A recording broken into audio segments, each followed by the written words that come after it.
Hola, bienvenidos a Mex Japón, un podcast desde la Embajada de México en Japón, donde hablaremos sobre nuestros dos países, su historia, su actualidad, los mexicanos aquí, los japoneses allá y muchos otros temas sobre México y Japón. ¡Acompáñenos!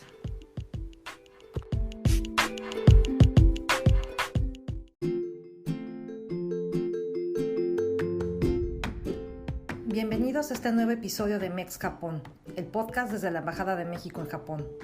Soy Emi Kameta, encargada de Asuntos Académicos, Ciencia y Tecnología y Cooperación Internacional de la Embajada.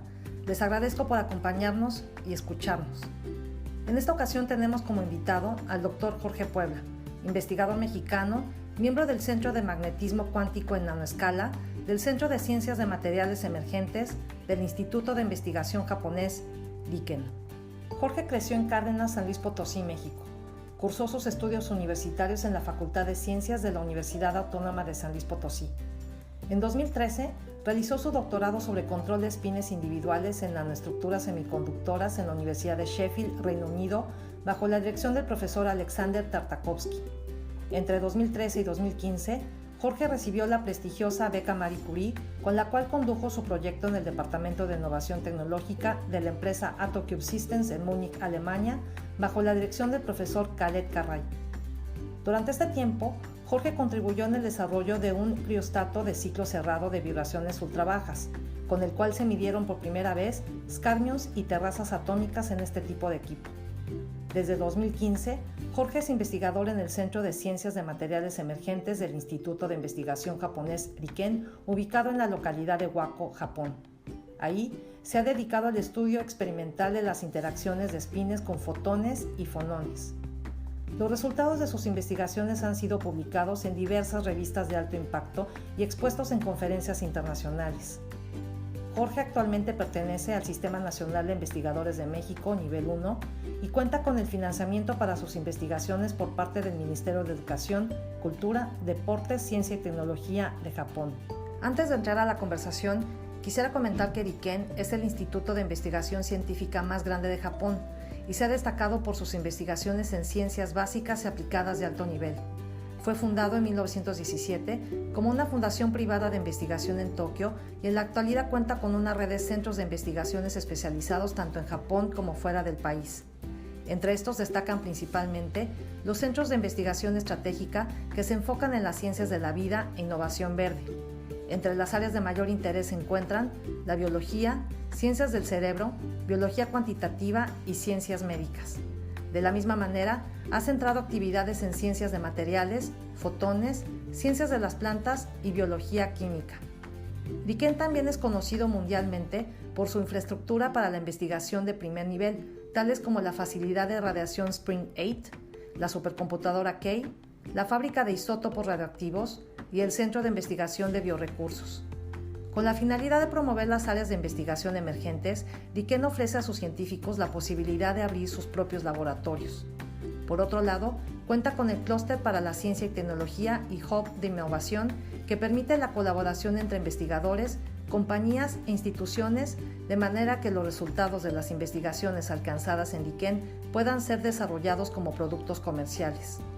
RIKEN se ha constituido como una institución internacional con más de 600 investigadores extranjeros, entre ellos nuestro invitado del día de hoy.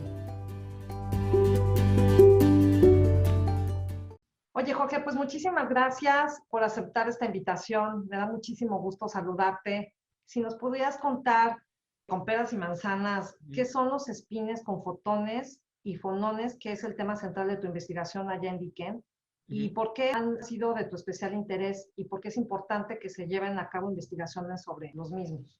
Realmente, empezando por el concepto de spin, este concepto se acuñó en cuestiones de física alrededor de 100 años atrás, cuando empezó a haber la plática de física cuántica y este tipo de cosas de fenómenos cuánticos. Y la idea era que por mucho tiempo se consideró que toda la física en partículas y en átomos se dictaba más que nada por el comportamiento de los electrones, que es una partícula que conocemos generalmente bien. Los electrones se mueven, generan energía y esto es lo que genera la electricidad. Y resulta que esos electrones no viajan en una forma estática, sino que los electrones cuando viajan giran y ya giran en un sentido o en otro. Y este giro es lo que le llaman el spin. Cuando el electrón gira de derecha a izquierda, le llaman spin hacia abajo, y si gira de izquierda a derecha, le llaman spin hacia arriba. Años más adelante se empezó a ver que, por ejemplo, la luz, que son los fotones, resultó que la luz también tiene esta rotación. Y muy recientemente hay una discusión muy fuerte de considerar si los fonones, que son las partículas elementales de las vibraciones magnéticas, y ahora se está discutiendo si los fonones también tienen esta propiedad de rotación. Lo importante de esto es que todas las operaciones de computadoras o de dispositivos digitales, que lo llaman digitales porque son de 2 dígitos, se maneja por ceros y unos. Se hace una combinación de ceros y uno hace operaciones que nos permite comunicarnos. Generalmente esto se hace cuando hay flujo de corriente eléctrica o cuando no hay flujo de corriente eléctrica. Si hay flujo de corriente eléctrica, decimos 1. Si no hay flujo de corriente eléctrica, decimos 0. Y esa combinación de flujos de electrones es lo que hace esta comunicación digital. El hecho de aventar los electrones crea un gasto de energía para empujar estos electrones. Ahora lo que la gente dice, ok, en lugar de empujar los electrones, ¿por qué no los dejas quietos y nada más los giras hacia un sentido o hacia el otro? Y en ese sentido, uno podría considerar un giro en un sentido, 1, y un giro en el otro sentido, el 0. Uno puede hacer la misma cantidad de operaciones con ceros y unos, pero sin mover el electrón, y entonces uno hace las mismas operaciones digitales con mucho menos energía. Esa es la motivación principal. Y yo en mi trabajo, lo que estoy interesado es, ok, si decimos que este momento angular, estos giros, existen en la luz, la pregunta es, ¿puedo enviar este giro de la luz a los electrones, a la materia? Y eso es lo que recientemente he hecho. Aviento luz a un dispositivo eléctrico y veo si el voltaje de mi dispositivo cambia hacia arriba o hacia abajo, dependiendo cuando cambio la dirección de la rotación de la luz. Una forma de ver si los fonones realmente tienen spin es hacer lo mismo. Vamos a hacer condiciones donde ambientemos fonones en materiales y ver si el voltaje cambia dependiendo de la dirección de la rotación. Y eso es recientemente lo que estamos enfocados, a intentar de ver si podemos controlar esta rotación de los electrones por medio de interacción con luz y con vibraciones magnéticas. Oye, Jorge, y por ejemplo, la aplicación en la vida diaria. Bueno, la primera que mencionaba es, por ejemplo, un ahorro de energía, que es bastante importante en nuestros días. O sea, queremos seguir incrementando nuestra capacidad de nuestros teléfonos celulares, de nuestras computadoras, pero queremos que lo hagan con menos energía. Y una solución es esto, es decir, ok, vamos a cambiar el concepto de electrónica, que es por base de los electrones, y vamos a cambiarlo por un concepto que llamamos spintrónica, que es a base de los spines. Entonces, esto impacta en el ahorro de energía. Oye, ¿y existe actualmente una colaboración en estos temas entre México y Japón? Y bueno, en caso de que sí la haya, ¿nos puedes compartir más sobre este proyecto? Y en caso de que aún no exista, ¿qué tipo de colaboraciones se podrían dar entre ambos países? En específico, en el trabajo que estoy haciendo, yo tengo una colaboración activa con la Universidad de San Luis Potosí. Yo soy egresado de la Autónoma de San Luis Potosí y todavía sigo colaborando activamente con varios de ellos. El año pasado, no, de hecho en diciembre, casi un año atrás, diciembre de 2019, publicamos un artículo con la Universidad Autónoma de San Luis Potosí en temas estos de materiales que pueden generar este tipo de interacción entre spines y órbitas de electrones. Creo que es bastante importante porque, primero, estos temas, a pesar de que hay gente que lo hace en México, muchas veces hay restricciones de avances tecnológicos que no cuentan en México y que es importante que se colabore con países un poco más desarrollados en tecnología. Y esto ayuda tanto a los profesores en investigación como en este caso a estudiantes. Por ejemplo, en el caso mío, la colaboración me ha llevado a ser asesor a distancia de estudiantes que están en la Universidad Autónoma de San Luis Potosí. Y eso les da un panorama más amplio de lo que pueden hacer.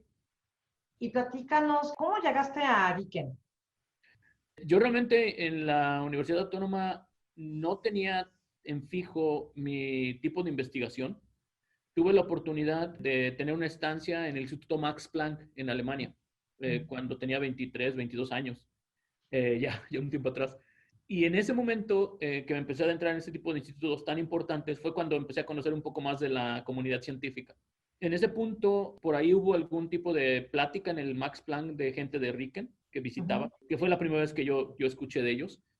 Y después me di cuenta que, de hecho, RIKEN es el equivalente del Max Planck en Japón. Es muy similar. De hecho, RIKEN y el Max Planck tienen colaboración muy fuerte.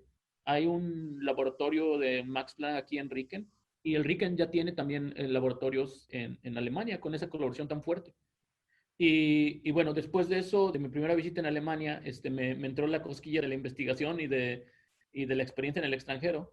Hice mi doctorado después en Inglaterra, en la Universidad de Sheffield, y después de ahí me moví de regreso a Alemania, a una empresa de nanotecnología. Y en esa empresa de nanotecnología, en uno de mis viajes de negocios, me encontré en el mismo lugar con el que ahora es mi jefe aquí en RIKEN. Resultó que los dos visitamos por una semana un laboratorio en Reino Unido, de hecho. Yo visitaba como miembro de la empresa en Alemania, en Reino Unido, y él visitaba como colaborador de ese laboratorio. Y como visitante los dos en esa semana compartimos oficina por una semana. Y en esa semana pues platicamos mucho de lo que hacíamos, de nuestros intereses. Y me dijo, mira, yo estoy iniciando un proyecto nacional en Japón y creo que tu perfil va muy bien con este proyecto. Si te interesa, voy a regresar en Japón en 2 semanas. Te podemos hacer una entrevista en línea y platicar con mis colaboradores. Y si te interesa, pues vemos qué pasa, ¿no? Y bueno, así fue como obtuve mi posición en Japón. ¿Cómo es la vida de un científico ahí? ¿Qué es lo que más disfrutas en tu vida cotidiana en el laboratorio, en el campus? ¿Y qué continúa siendo un reto a pesar de los 6 años que llevas allá? Disfruto mucho trabajar en RIKEN. No estoy seguro qué tan diferente sea en otros institutos en Japón o universidades, pero en cuestión de investigación experimental, yo le digo a mis colaboradores que RIKEN es como Disneylandia para un experimental. O sea, es increíble, o sea, la cantidad de equipo que uno tiene para hacer experimentos, la flexibilidad que uno tiene para hacer experimentos, creo que no se encuentra en otra parte del mundo. Uno no tiene excusa para falta de equipos en cuestión de sus experimentos. Eso es muy importante. El resto cabe en uno si hace el esfuerzo por salir adelante o no, pero la infraestructura existe y eso es muy importante. En el plano profesional, ¿qué cualidades consideras desarrollaste durante tu formación en México, en la Autónoma de San Luis Potosí, y que ello te ha pues, permitido desarrollarte favorablemente en RIKEN? Como lo comentaba, parte de mi formación, que es parte del plan de la Facultad de Ciencias en la Universidad Autónoma de San Luis Potosí, fue en la carrera que fue la que estudié yo como ingeniero físico, realmente es el nombre de la carrera. Ahí tenemos, de hecho, la oportunidad de hacer varias de las materias de nuestra carrera en un instituto de investigación, que era el Instituto de Investigación en Comunicación Óptica, el que comentaba que todavía tengo la relación. Y creo que eso me ayudó mucho porque a los 20 años empecé a tener materias, pero dentro de un instituto de investigación. Inclusive teniendo materias ahí, el día a día yo veía investigadores caminar, yo caminaba los pasillos y veía los laboratorios, un contacto más directo en una edad más temprana con lo que es la vida de un investigador. Entonces eso creo que me formó mucho el interés y también mucho la experiencia, un poco en ese caso indirecta todavía, de la investigación. Creo que ese es un buen punto que podría ser replicado por otras carreras o otras universidades. Es decir, a una cierto grado los estudiantes, vamos a decir los últimos 2 años o algo así, deberían de tener un acercamiento más profundo con centros de investigación de las universidades. Oye, regreso un poquito a RIKEN. Tú que has estado ya varios años allá, ¿has podido identificar alguna buena práctica, alguna iniciativa o programa que consideres sea como muy propio de RIKEN y que consideres se podrían llevar a cabo en los centros de investigación científicas en México para mejorar el ambiente de la investigación y el alcance de resultados? Sí, mira, no estoy seguro si esto existe allá en México, por ejemplo, en el CIMBESTAB tal vez existe, pero una cosa que me llama mucho la atención es, en RIKEN no se dan grados académicos, es un centro de investigación puro, pero se reciben estudiantes de las universidades. Básicamente estos estudiantes hacen sus proyectos de investigaciones en RIKEN con investigadores de RIKEN y RIKEN tiene apoyos para este tipo de proyectos. Entonces, por ejemplo, esto es muy interesante por eso lo que comentábamos, que es interesante que gente joven se acerque a la investigación a temprana edad y también que haya este tipo de apoyos. Por ejemplo, pensaría que si hay institutos en México y que tuvieran este tipo de apoyo, es decir, vamos a darle, no sé, 5,000 pesos, 10,000 pesos a un estudiante para que venga de la universidad 2, 3 días a la semana o algo así a un instituto puro de investigación en México y empieza a adentrarse en este tipo de proyectos. Eso desde joven empieza a funcionar bastante. Yo mismo tengo la responsabilidad ahora de tener, por ejemplo, al momento 2 estudiantes de la Universidad de Tokio y también es muy fructífero para los investigadores. Nos adentra un poco a la cuestión de educación, que siempre es importante. Y la segunda es realmente esa interacción de discutir con un estudiante, también a uno lo ayuda a pensar un poco mejor. O sea, uno tiene que adaptar cómo transferir esta información a un estudiante y eso a uno mismo se retroalimenta. Entonces, yo creo que es una forma de avanzar la ciencia y de ayudarnos mutuamente que es bastante interesante. Oye, Jorge, y una curiosidad que me surge en estos momentos es, ¿hay algún día que Riken abre sus puertas a la comunidad, al público en general, y que los niños y los papás y todas las personas que estén interesados y que tengan curiosidad de ver, puedan ir a visitar y conocer las instalaciones, platicar con ustedes? Sí, claro, claro. De hecho, Riken ahora está muy enfocado a eso. Realmente no estoy seguro cuántos días, estos le llaman los Open Day, que son estos días abiertos al público en general. Hay por lo menos 2 que ahora recuerdo. Es cuestión de visitar la página de Riken, ahí se informa comúnmente. Ahora por lo de la pandemia me imagino que no va a ser el caso, pero cada año hay 2. Uno sé que es muy cercano las fechas del Sakura. Abren ahí al público, hay demostraciones en los laboratorios.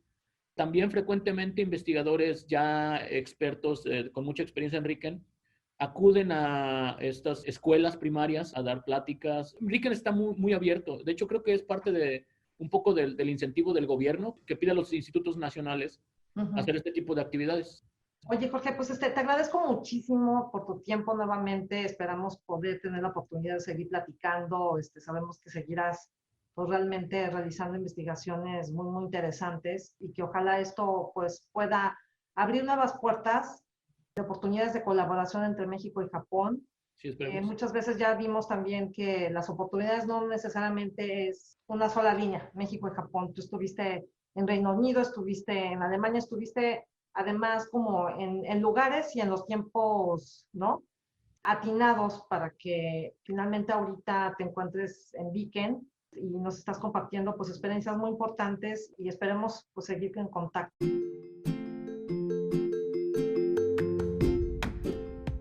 Muchísimas gracias nuevamente, Jorge, por compartirnos tu tiempo y experiencia para esta entrevista. Sin duda, la ciencia de materiales emergentes se trata de una de las ciencias del futuro y áreas de gran potencial de cooperación entre México y Japón. Investigadores como Jorge se encuentran ya abriendo un muy importante camino para la siguiente generación de jóvenes ingenieros mexicanos que busquen incursionar en esta área. Concluimos aquí este episodio de nuestro podcast Mex Japón. Mas esperamos continuar conversando con los varios mexicanos que se encuentran en Japón y están dejando huella en el mundo de la ciencia, tecnología e innovación.